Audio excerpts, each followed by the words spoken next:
Thousands of Islamic State fighters are held inside this heavily fortified prison guarded by Kurdish forces in northeastern Syria. The Syrian Democratic Forces, a US-backed group that holds a quarter of the country, says such jails have been attacked twice by Islamic State in attempts to free the incarcerated militants since the fall of Bashar al-Assad. The jails have come into focus since Hayat Tahrir al-Sham, or HTS, a former al-Qaeda affiliate, seized power from Assad and established a new government aiming to restore central authority. But the Kurdish forces guarding the prison say they're wary about handing control over to Syria's new rulers. Our forces alone are responsible for protecting these prisons. Sharing them with the new government will not be acceptable. Protecting these prisons is the responsibility of the coalition and SDF only. Reuters was granted rare access to the prison in the northeastern city of Hasaka at the weekend. The SDF says it is guarding some 10,000 Islamic State fighters in total.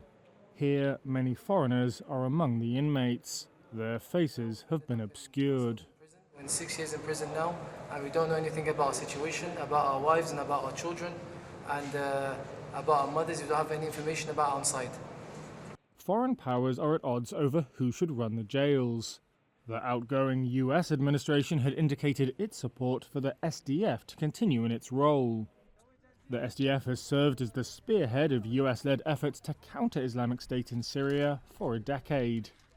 The Kurdish forces drove the jihadists from their headquarters in Raqqa in 2017 before capturing their last foothold, Baghouz, in 2019.